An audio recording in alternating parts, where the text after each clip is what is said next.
Hello, welcome to the Joe Cortez Show here in Las Vegas, Nevada, the entertainment capital of the world. You know, normally we talk about boxing and other things, but today we are doing somebody special. But before we start, first of all, I want to wish you a happy Memorial Weekend for fallen loved ones that we've had, fallen heroes that have just been remembered, never forgotten, but always in our hearts. And of course, our condolences for the families of the individuals, young children and teachers that were murdered most recently in Texas the other day. And it's sad to hear about this. So we offer our condolences to the families out there and the loved ones and all those around the country who've been suffering so much. It's been hard for all of us to take and see what happened in Texas. We got to do something about that in the very near future. And believe me, I'm going to make it happen. We're going to start doing something very positive here in Las Vegas very soon.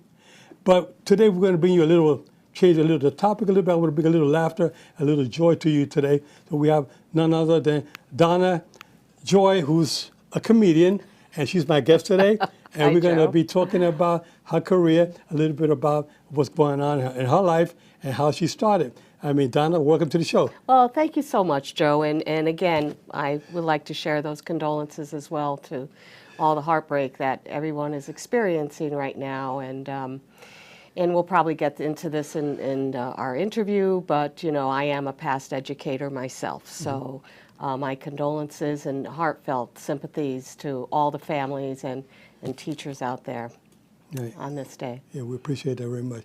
Now, you say you're an educator. Now, you come from, you were in the field of education. You were doing marketing, education. You were teaching for, what, 20-some-odd years? That's right, yes. I was with the Art Institutes in San Diego, California. I was with them for about 20 years, and I earned my bachelor's in advertising, then a master's in management, and a doctorate in education. And I taught advertising, marketing, public relations, you know, basic communications skills, and then I just sold everything one day and came to Vegas and became a stand-up comic. Now I want to know where this is kind of like strange. How do you become a comic? Were you normally a funny person throughout your life, or what? Yeah, well, part of the courses that I taught were creative writing. You know, so writing for commercials, writing for radio, writing for television. You know, this type of thing. So I am a trained copywriter, and you know, comedy itself always intrigued me. I've always been a big fan of stand-up comedy, especially really smart comedy that provoke thought and thinking and things like this. So when it came time to retire, I thought, well, gee, that would really be a fun venue to explore and develop my skills even further. Yeah, who were your favorite talents as comedians? Well, I mean, you know, certainly from the old school, as we would probably call them today, of course, George Carlin was absolutely one of my top favorites. Exactly. Richard Pryor, of course. Robin Williams, who I had the opportunity to see in San Diego when he was just doing the circuit. I got to spend a couple hours with him one day in New York. What a marvelous guy. We had the Christopher Reeve Spinal Cord Research Foundation, and he was one of the guests there that day. That's right. And we were together. They were roommates at Juilliard. Yeah, and we have a daughter who's a quadriplegic from an auto accident, so we were sponsoring part of our program. So we were there, and we spent some time together, private time together. Yeah, before the event. He was really quite an inspiration. Yeah, he was in a class by himself. But then again, also there was Joan Rivers, who was the female, my female muse. There's another one that I used to. Carol Burnett. Carol Burnett. She was, she's more of a comedic actor than a stand-up, like Lucille Ball. Lucille Ball, I had her autobiography, Jackie the whole Gleason. thing. Yeah, all those old-timers were great. Today, of course, you have several comedians that I really enjoy. Jim Gaffigan is one of my favorites. Today, Sebastian Maniscalco. And I can't forget my good friend Don Barnhart, who runs the Jokesters and Delirious in stages here in Vegas. You're performing Yeah. that in July, aren't you? I will be with him in July, yes. Okay. Yeah. What day in July? The first week of July, the 4th through the 10th, Okay. at the new Jokesters at Alexis Park. Alexis Park. Okay, very good. Yeah.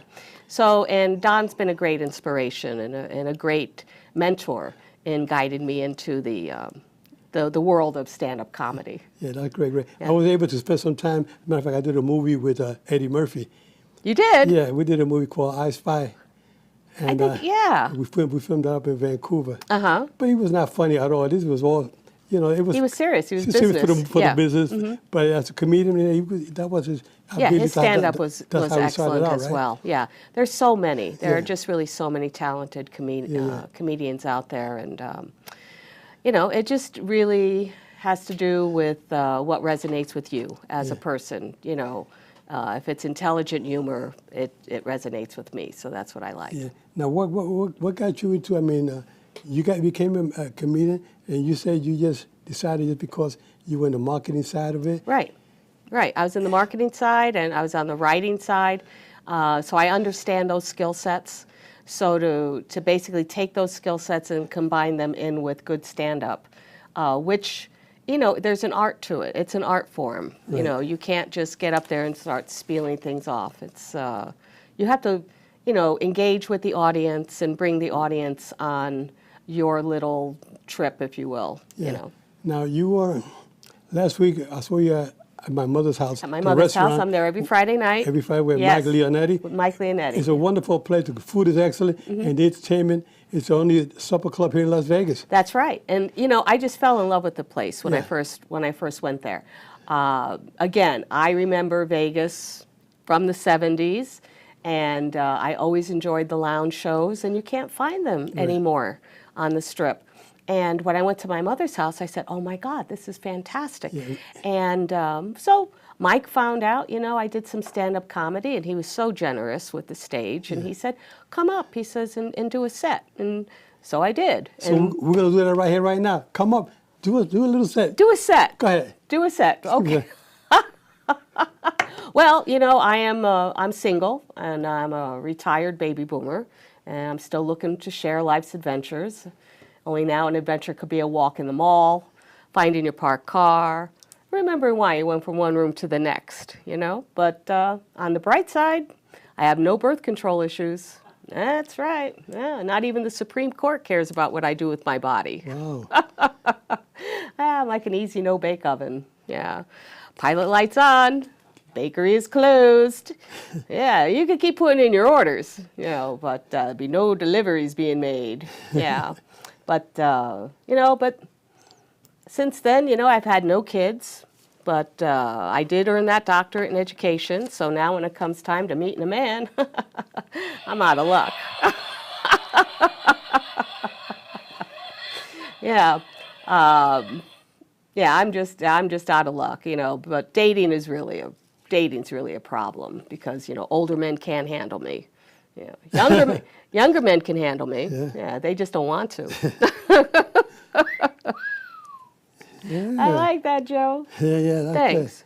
I'll tell you that I think that you have a lot of talent. When I saw you last week, I said, you know what? I got to get you on my show because you really impressed me with your talent. Thank you so much. Thank you. The audience was really laughing so much. Yeah. They were laughing so hard. I said, this is somebody that we need all over, not only just at my mother's house, but you're at other places on the Strip. Which is your favorite place on the Strip that you have performed? Oh, well, I have to, let's see. Well, there's several places that I've performed. I do love Jokesters, and I'm so glad that that stage is opening up again. I've performed at Delirious. I performed with Bonkers when Bonkers was at the Rampart. Let's see. I've also do some shows at Wise Guys down in the Arts District, which is a new club that opened just about a year ago. Yeah, owned by Pauly Shore. Right. Do you write your own material? I do. I write my own material. So you're very creative, eh? Well, I try to be. And you get inspiration from all over, right. And sometimes it's just a reactionary, like when I go into my Viagra bit, the whole way I got into my Viagra section was I was listening to a commercial one day, and this commercial comes on, and of course, I've written ads before, so I'm very, My ears are very tuned into that. And I hear this commercial and it said, if you're a man in your 50s, you need Viagra. Yeah, but sometimes you swallow the Viagra, it gets stuck in your throat. Yeah. You end up with a stiff neck. Oh my God. And sometimes you take him in the bathroom before you drop in the toilet bowl, the toilet seat won't go down. Keeps coming up. I mean, it's crazy, you know what I mean? Oh, hit that laugh button. Okay. But like I like to say in the act, if you're a man in your 50s, you don't need Viagra. No. You need a bank account. Yeah, that's true. That's what you need. That's it. Wow. And that's the truth, and that's where all the ladies laugh. And that's when I tell the guys, keep your guards up at all times, guys. Keep them up. That's right. Yeah. So, and that's part of the inspiration. Sometimes I'll just hear something and I'll just come up with a retort to it, and then I'll pull that into the act. Yeah. And then I just build on it from there. That's great. I tell you that we need more people like you around to keep our spirits up, because a lot of folks out there watching, probably at home right now, watching the show, probably both wondering what are you going to do for today. Now we got somebody on the show. I had to bring somebody special, and I thought she was the right one, because everything going so down, everything is around the world going down so much. I mean, the economy is down, the gasoline, the gas is up. I mean, did somebody drop a Viagra in the gasoline tank? I mean, the prices keep going up. They don't stop. It stays up. I mean, I know, but it's all cyclical. It is all cyclical, and we all know this. I mean, we've all been through these kinds of cycles before, and the whole idea is that you have to be able to weather the storm. I mean, we've had recessions before. We've had gas hikes before. You remember the gas prices of the 70s when that all went up, and the big inflation then, and it all goes in cycles, and it's all impacted by. Sometimes it's impacted, by forces that nobody really has any control of. Right. You have your control issues, and then you have your uncontrollable issues. Right. And with everything that's going on around the world, it impacts everything. It does. So it's not just one. It's not one cause, and there's the reaction should be we have to. And getting back to laughter, to me, it's like my contribution, okay, to just alleviate a little bit, a little bit of a positive release. It's good for you, With this pandemic, everybody was locked in, weren't able to get out. Right. I mean, I was one of myself. I was in the hospital for 5 months with COVID. I made a comeback. Good for you. I refused to take the full count. I said, no, I'm a fighter. I refuse to take it. That's it. I saw the other side. 5 months in the hospital with COVID. Oh my God! And I lost 40 pounds. God bless you. And I put on another 20 back already, but I tell you, it was tough. Wow. A lot of people think I was going to make it. Wow. But I made it. I'm back, and I'm here to stay, guys. Here to stay, and I think it's going to be very nice. I want to be around for a long time, guys. Remember that. Oh yeah. Yes. Good for you. Well, that's exactly right. And I basically just stayed in. And because that's one thing I didn't want to encounter was the hospital. Once you get into that system, right. But I just wanted to avoid that at all costs. And I just stayed in and just worked on my writing and did some research. I took Italian lessons online, and Italian lessons? Italian lessons, yeah. I said, I'm going to learn to speak, my family's language. Italian. So you're originally from where? From New York? I'm originally New Haven, Connecticut. Yeah, that's right. New Haven, Connecticut. That's right. Exactly. Yep. My mentor, Gaspar Indian Ortega, was a fighter. He lives up in New Haven. He passed away this past December, but he was 86 years of age. But he was from New Haven, and his family. What was his name? Gaspar Ortega. Gaspar Ortega. Yeah. Okay. We're doing a memorial for him June 26th in New Haven. So I'm flying up there for that. Are you really? Well, he was my mentor. Wow. And his godson is here in Vegas. I got his son. He has my godson, Mike Ortega, is here now as a referee in Vegas. He does some big fights here too. Wow. So that's great. I paid for it. Yeah, no, I was born and raised in New Haven, and then I left Connecticut when I was 20 and moved to San Diego. That was a couple of years ago. A few years ago. Yeah. Yeah, about 5 years. There you Yeah. go. You're so as beautiful as ever. Oh, thank you. You know, very talented, very, very lovable. Thank And you. I saw people really loved you the way you were last Saturday, last Friday night when I saw you at my mother's house. Oh, I had so much fun. Yeah, it was great. I had so much fun. And it was so much fun because that one fella in the audience asked me to razz his friend. Right. His friend Brian, Okay. you know, and then afterwards when Mike was singing and he was singing the Gigolo song, Right. you know, Louis Prima, Right. and Brian got up and we were dancing. It was so, I mean, it's just like an Italian wedding Yeah, when yeah. you go there. It's just like everybody's laughing and I love it because again, it's, you can go in there and you could just forget your woes for a little while, and it's such a happy place. I tell you, if that place was on the Strip, which I'm going to try to make it happen. That would be wonderful.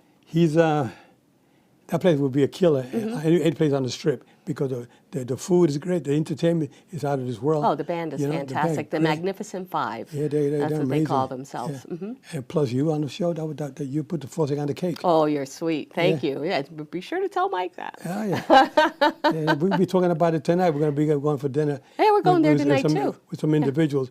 So we're going to be there. You going to be there tonight? Yes, absolutely. Yeah. Absolutely. I'll be there tonight. You guys, you can't go there. It's already booked solid, guys. But make your reservation well in advance. If you're going to go to my mother's house, it's in Sun City here in Las Vegas. One of the nicest places. The only supper club in Las Vegas. That's right. My mother's house, Italian restaurant. Yep. Very good. Yes, and I can guarantee, and I can guarantee the food is fantastic. Yeah. I mean, I am Italian. I know Italian, and their recipes are just like my family's recipes. You know, it's like having home cooking. Yeah, well, you know, when me. Mike Leonetti speaks about his grandmother and his mother, how they used He's to do right. that cooking that they used to do. He's right. You know, I can kind of feel it. Because I lived in the Puerto Rican Italian neighborhood, so I used to kind of have some friends that had me over to the house for dinner. The Italian food's always been my favorite. Oh, yeah. And the country of Italy is my favorite as well. I say Italy and Australia, my two favorite And countries. that's one of the trips that I need to make. I have yet to go to Italy. Oh, you'll love it. That is definitely on my to-do list. You'll love it. Once COVID really subsides and we're really free to just Right. travel around, that's my destination. Let me tell you that when I went there one day, one of my first trips to Italy, I asked for some pizza. I wanted a piece of pizza. They took it out. They had it by the pound. They cut it. They weigh it. I said, really? Wow. That was all news to me. You know? That You know? makes sense. That it, makes it, sense. It was like one huge big piece, and the guy cut it up. He put it on the scale and weighed it. That's how much you had to pay. I said, wow. Now, have you been to New Haven yet? Yes. Okay. Do you know Worcester Square is the Italian section of New Haven? Yeah, they made the Chicolo bread. They make the Chicolo bread, that's Yeah. right. And they have Pepe's and Sally's pizza. Right. Are you a Pepe's fan or a Sally's fan? I think Pepe's. Well, I went to Pepe's. You like Pepe's? Yeah, I like okay, Pepe's. all right. Pepe's is good. Yeah, I Sally- happen to be a Sally's fan. Sally, okay, But that's you almost have to stake your claim. Yeah, yeah. You know, when you go down there. In Manhattan, well, I was born and raised in Manhattan. There's a place called Patty's. Uh-huh. Patty's Italian restaurant. They had the pizza. It was known as a pizza parlor. Mm-hmm. Patty's on 2nd Avenue. I think it was 114th Street. And that was one of my favorite places to go and get that nice Italian food. Yeah, You know? yeah. No, New York's got the best ethnic Oh, food yeah. in the world Well, because well- it's so multicultural. It's always been like that. But you go to Las Vegas, you go to all the hotels in Vegas. I mean, there's some of the finest restaurants in the world are here in Las I Vegas. know. Some of the I greatest know. chefs in the We world. can't complain. No, we can't complain. I mean, we try to do it. I mean, here that we live in Las Vegas, we have to kind of help push our community, the restaurants, and our friends out there. But when you go back home, you want to go to Manhattan, go to Patty's on 2nd Avenue, 114th Street. When you go to Connecticut, Go to Sally's, or go to Patty's. Pepe's. Pepe's. Okay, Pepe's. Okay. But I'll tell you, it's nice thing that you come from Connecticut, New Haven. I'll be up there June 26th, Very good. the 25th, 26th, and I leave the 27th. Oh, yeah. Well, I'll be going back east in September that right, for September? my nephew's wedding. There's going to be a Okay. big wedding. It's going to be a big Italian wedding, and it'll be fun. Good. Yeah, and I'll probably Now- do some clubs Yeah, while I'm down there. Yeah, you do spontaneous stuff. You go. Yeah. You know, that's a really nice thing about, doing comedy is, if you find a club and sometimes, they have an open mic and you just kind of go up there and you do your thing and then they hear you and then they book you and then they, it's a very easy, I mean, to me, it's a great little retirement hobby. Yeah, you have your friend Peggy here, who's in the audience today, and she's a dear friend of Donna for so many years, and we want to thank you for being here with us today. Thank you. Thank you. Yeah, yeah. Appreciate it. And one day we'll put you on the show, talk to you a little bit about your lifestyle, what you've been doing these days. She's got an interesting one too. Really? Mm-hmm. Yeah. Give me a little. She was a bodybuilder. A bodybuilder. Yeah, she was an award-winning bodybuilder. Really? Mm-hmm. Yes. Yeah. Wow. She builds all kinds of bodies. Really? I was a judge. And I always used to say, it's okay. I'm a judge. Show me those glutes. Go ahead. There we go. We're gonna get you on the show. We'll get you on the show soon. We'll talk about bodybuilding. We all need a little bit of that. Mm-hmm. You know, at my age, I still keep myself in shape. I keep myself going. Keep myself kind of fit. People say, Joe, you're getting older. I say, I'm getting older, but my body's getting younger. That's right. You know? That's right. And mentally, I'm there 100%. Well, that's just it. You know, when you have had an athletic or some type of physical training background, you always have to maintain it. Otherwise, you don't feel right. If you don't use know? it, you lose it. That's right. Exactly. You know? Yeah. You don't lose it. Remember, guys, if you don't use it, you lose it. Mm-hmm. What are you going to say about that in your jokes? If you don't use it. Oh, well, actually, I talk about, you know, some advice, you know, that one of my aunts used to give me. And it was basically, it's not the size of a man's wallet that counts, but how he uses it.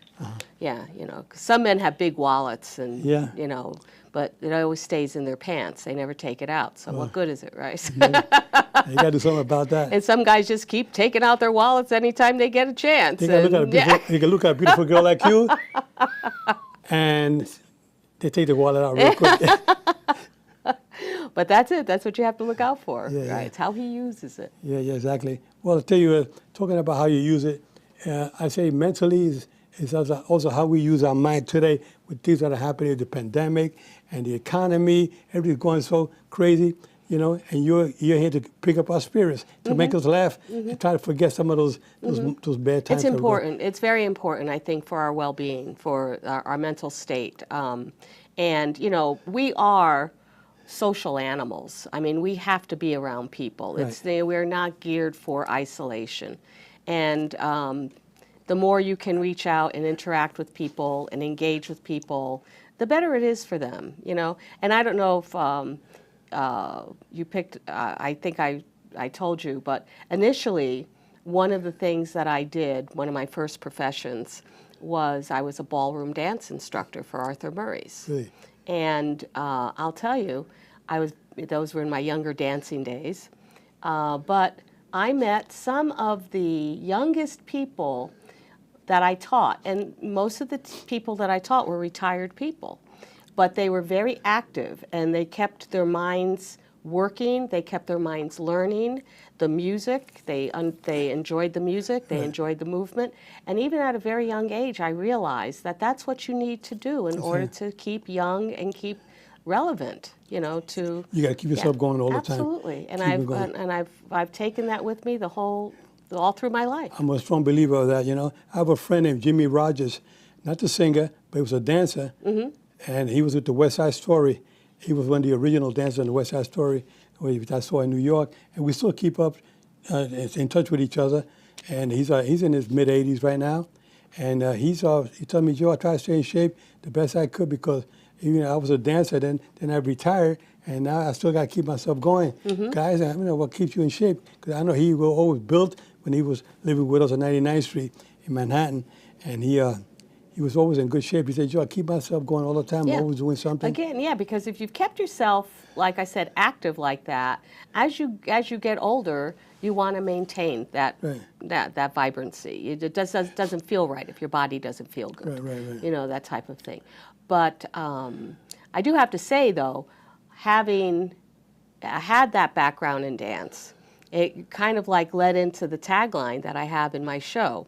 Because one of the things I say in my show is I came to Las Vegas to become a stand-up comic because I'm too short to be a showgirl, right? But that's really where it comes from, because in my budding dancing years, all right, I really wanted to come to Vegas and be a showgirl, but I am too short. Oh. So I switched and went into ballroom dancing, and then I had my profession in that.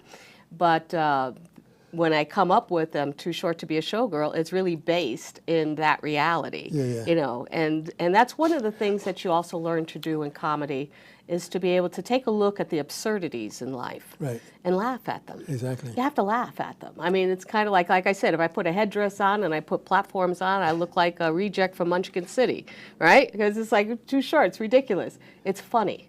Laugh at it, move on, right? You're right. You're right. I'll tell you that. All right, audience. We feel like you and I we have something in common. We like to keep people happy, keep people Well, entertained. you certainly do that, Joe. You make me happy. I just love to be around people. I like to make people feel special. 'Cause to me, everybody's special. I just love making you feel like when you're down and out.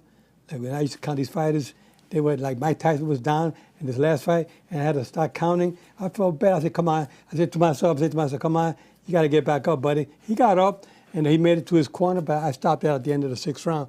But those are the kind of things you kind of say. You try to keep people safe and and prevent them from taking unnecessary punishment, like in the ring, but outside the ring as well. Sometimes people out there, they're going through some difficult times. That's right. A lot of people, they hold these things in, then they explode and do some crazy things. Exactly. And this is where we have to try to be Exactly. very attentive to watch and see. We have somebody who's suffering from depression or anxiety. They go through some difficult time. Try to reach out to them, give them a helping hand, because if you know somebody that you knew the way they were before, and now they're so upset about everything, whether the economy is destroying them, or their family, or they lost a loved one, or somebody just passed away. I mean, it hurts a lot. So you got to try to pick those people back up. Right. Somebody like you brings a lot of joy to their life. That's why you call it Donna Joy. And we want to bring somebody like you in the audience so people can get back and get a little fresh breath of air.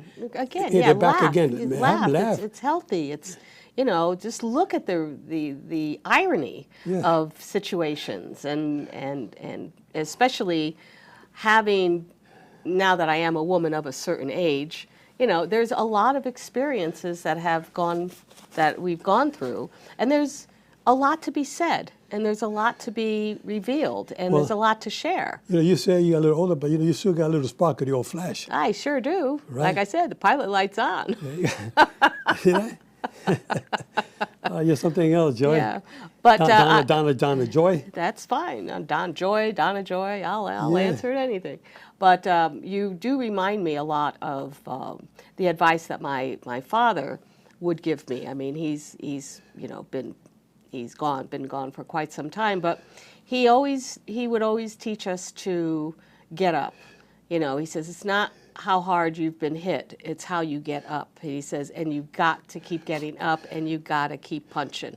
And that's what he always trained us to do. I did a movie. You would have loved him. I did a movie with Sylvester Stallone, the Rocky Right. Balboa movie.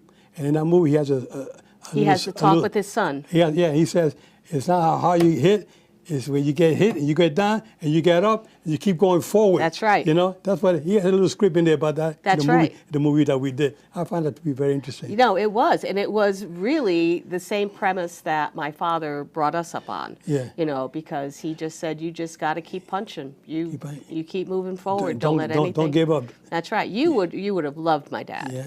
I'll tell you one thing. Even if you get knocked down, doesn't mean that you're losing. That's right. It's like a learning experience. You learn from it. Then you get up and you keep going. Right. You learn. You keep getting better and better.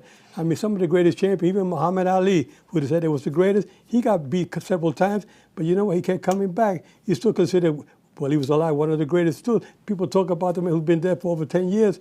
And he's still considered the greatest. So yeah, but I think some of the greatest success stories you will find have been people who have been knocked down, who have had to reinvent themselves. We just saw a documentary on George Carlin. Right. And basically, if you want to talk about a career where you had to reinvent yourself over 40 years, he just, he would lose his audience, and he would go back and he would rewrite, he would restructure, and he'd gain another audience, and he became one of the greatest recognized comedians in the world. Yeah, you have to keep yourself going no matter what happens. I always say no matter what's out there, whatever you put in front of me, I can do it, no matter what it is. That's right. And that's the attitude you got to say. If you capture that feeling, the mentality of saying to yourself, you know, I have to go forward. I can make it. I have to make it. Not only for myself, but for my family, for my fans. I got to keep going forward. There's no stopping, you know. You have to keep getting up, keep going forward, and pay it forward as well. That's right. That's absolutely right. You just don't just take it for yourself. You share it with others. Exactly. And when you do, and that's another thing in terms of you do it for the sake of the work, not for the sake of the ego. Exactly. You know, if you do it for the sake of the ego, then the people are just going to be going, No. But if you do it for the sake of the work and you share your experiences and you encourage, and again, that's part of my whole nature of being an educator. I always like to, you know, bring people up. People will know, and you never have to say anything to people. They will know. If you're good, they'll know it. Well, you heard it there from Donna Joy here in Las Vegas, Nevada, the entertainment capital of the world. We'll catch you next week. Take care. God bless. Keep your guards up at all times.